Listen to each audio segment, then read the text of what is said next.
جی السلام علیکم ورحمۃ اللہ وبرکاتہ۔ جی دوستو، جیسا کہ آپ کو معلوم ہے کہ عالمی تنظیم تحفظ قرآن حکیم اپنی مدد آپ کے تحت مقدسات کے تحفظ کے لیے دن رات کوشاں ہے، تو اسی طرح الحمدللہ عالمی تنظیم تحفظ قرآن حکیم ضلع ننکانہ تحصیل شاہکوٹ کے نوجوان خادم قرآن حکیم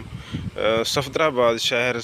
قبرستان کے اندر جو ایک کمرہ بنایا گیا ہے، سٹور بنایا گیا ہے، لوگ عوام الناس وہاں پہ قرآن پاک رکھ جاتے ہیں۔ جب وہ فل ہو جاتا ہے تو پھر ضلع ننکانہ تحصیل شاہکوٹ کے جو کارکنان ہیں، جو خادم قرآن ہیں، ان کو اطلاع دیتے ہیں کہ ہمارے صفدرآباد شہر کے اندر قرآن پاک سپارے قیدے اور مقدس اوراق کے ساتھ ہمارا جو قبرستان کے اندر سٹور بنا ہوا ہے وہ فل ہو گیا۔ آپ جو ہے نا یہ خالی کریں، یہاں سے اٹھائیں اور ان کو محفوظ مقامات پر شفٹ کریں، لے جائیں اور ان کو محفوظ کریں۔ تو اسی سلسلے سے جو ہے نا عالمی تنظیم تحفظ قرآن حکیم کے خادم، قرآن حکیم کے خادم اور تنظیم کے خادم اپنی مدد آپ کے تحت مقدس اوراق کو اٹھانے کے لیے صفدرآباد شہر کے اندر جو سٹور بنایا گیا وہاں پہ پہنچے، اور وہاں سے جو ہے نا 3-4 دن یہ لگ گئے ہیں اس کمرے کو روزانہ جو ہے نا بوروں کے اندر پیک کرنا اور اوراق کو جو ہے نا اچھے طریقے کے ساتھ، کیونکہ آپ کو پتہ ہے، آپ دیکھ رہے ہیں کہ جو قرآن پاک سپارے قیدے قبرستان کے اندر بنائے گئے کمرے کے اندر رکھے گئے ہیں تو وہ کھلے ہوئے ہیں، ان کو جو ہے نا بوروں کے اندر پیک کرنے کے دوران یہ مناظر آپ دیکھ رہے ہیں کہ کتنی اور بے شرمی والی بات ہے کہ اس طرح کی چیزیں جو ہے نا انہی اوراق کے اندر سے نکل رہی ہیں۔ تو یہ ہم سوال نشان ہے اور لمحہ فکریہ ہے اور ہماری غفلت ہے، سستی ہے کہ دیکھیں ہم قرآن پاک کے ساتھ کس طرح کی چیزیں جو ہے نا رکھ رہے ہیں اور کس طرح جو ہے نا اس میں آ رہی ہیں۔ یہ صاف ظاہر ہے جو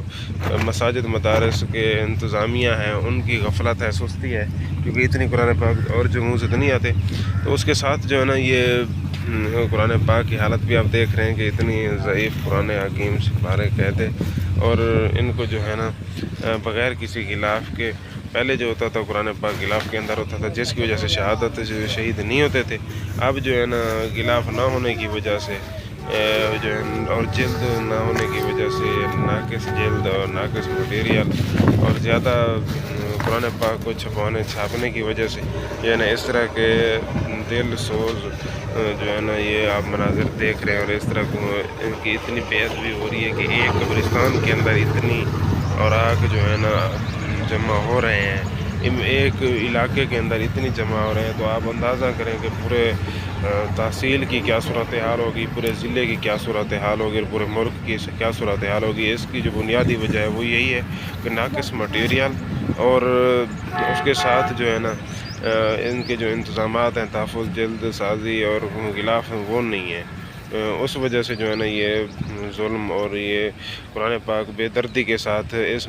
جگہ تک یہاں پہنچ چکا ہے۔ تو آپ دیکھ رہے ہیں کہ کافی تعداد کے اندر بورے اس طرح ادب احترام کے ساتھ جو ہے نا بھرے جا چکے ہیں، ان کو باہر کمرے کو خالی کیا جا رہا ہے۔ جیسے ہی یہ کمرہ خالی ہوا ہے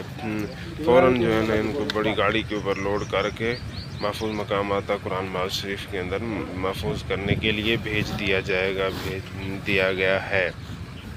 تو دوستو، آخری جو میرا پیغام اور گزارش ہے وہ یہ ہے کہ دیکھیں ان مقدسات کے اوپر، جیسے میں نے قرآن پاک سپاروں قیدوں کے حوالے سے آپ کو پیغام دیا ہے کہ قرآن پاک جو ہے نا اچھے کاغذ کے اوپر پرنٹ ہو، اور جو ہے نا ان کو غلاف دیا جائے اور جلد سازی ہونی چاہیے تاکہ اس کی بے ادبی نہ ہو، اور اس وجہ سے جو ہے نا بے ادبی رک سکتی ہے کہ کاغذ اچھا ہو پرنٹ کے دوران، اور ان کو غلاف وغیرہ دے کے محفوظ کر سکتے ہیں، اور بے ادبی جو ہے نا کم ہو سکتی ہے۔ اور اس کے بعد جو دیگر مقدس اوراق ہوتے ہیں، اخبارات، اشتہارات، خصوصاً جس طرح یہ اشتہارات آپ دیکھ رہے ہیں، یہ بہت بڑا بنڈل آپ دیکھ رہے ہیں اشتہارات کا، تو دیکھیں اتنی اشتہارات کہاں سے ہیں اور جس نے چھپوائے انہوں نے کہاں سے لگوائے، صاف ظاہر اتنی انہوں نے اکٹھے کر کے تو یہاں نہیں بھیجے۔ یہ خادمین قرآن حکیم کی محنت ہے، خدمت ہے کہ انہوں نے مختلف جگہوں سے اکٹھے کر کے یہاں پہ رکھے، اور یہاں سے جو ہے نا بنڈل کے بنڈل ایک جگہ سے موصول ہو رہے ہیں، نکل رہے ہیں، اور اس طرح بورے بھرے پڑے ہیں۔ تو یہ جو ہیں فلیکس ہیں، یہ اشتہارات ہیں، تو ان اشتہارات چھپوانے کے لیے تو ہمارے پاس وقت ہے، پیسہ ہے، ہم نے چھپا لیا، اور ان کو محفوظ کرنے کے لیے ہمارے پاس کوئی انتظام